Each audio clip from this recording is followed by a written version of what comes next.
नमस्कार, मी राजश्री शहा.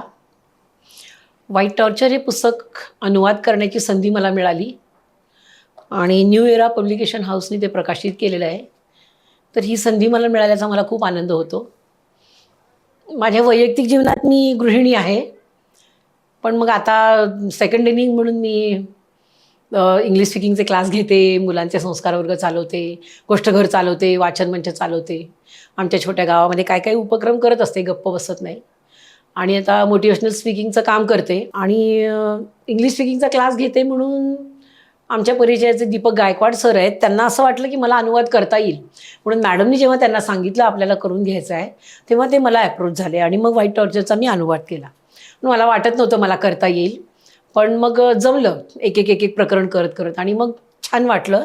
आणि जेव्हा अनुवाद करून संपला, म्हणजे ते करताना मी रोज 5-7 तास बसून वेळेत पूर्ण करायचं म्हणून 30 जानेवारीपर्यंत पूर्ण करायचं, म्हणजे पूर्ण करूनच मी दिलं. ते पानांवरती मी तारखा घातल्या होत्या, या तारखेला एवढी पानं झाली पाहिजेत, म्हणून मी ती इंग्रजी प्रत मागून घेतली परत त्यांच्याकडून आणि अशा प्रकारे ते केलं मी, पहिली वेळ असल्यामुळे.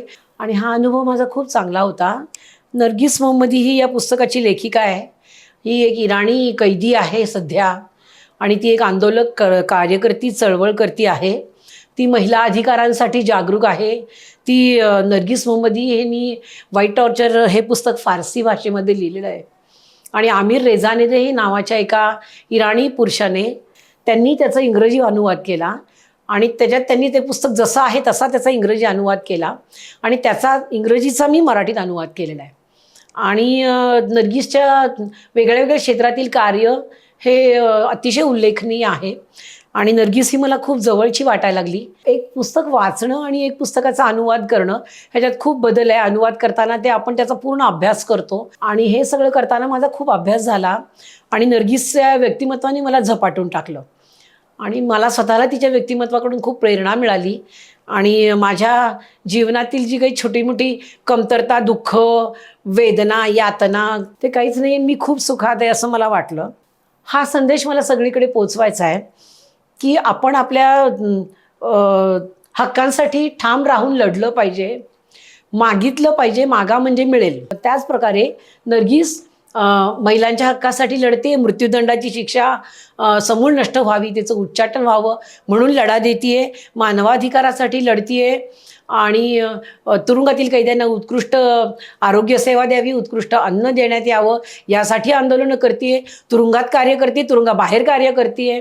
गेली 28 वर्ष नर्गिस तिचं चळवळी आणि आंदोलनातून सक्रिय आहे आणि ती अतिशय चिकाटीची, अतिशय चिवट, ठाम आणि निर्धाराने काम करणारी जिद्दी स्त्री आहे.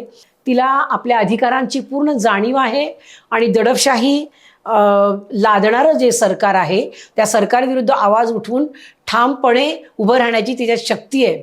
आणि हे तिचं सगळं कार्य पाहून प्रेरणा मिळून इतरही अनेक स्त्रिया तयार झाल्या तिच्याबरोबर आणि तिच्याबरोबरच छळवाद सोसणाऱ्या, एकांतवाद सोसणाऱ्या अजून 13 स्त्रिया, अशा प्रकारे नर्गिससहित एकूण 14 स्त्रियांचं ह्या व्हाईट टॉर्चरमध्ये मुलाखती आणि साक्षी आहेत.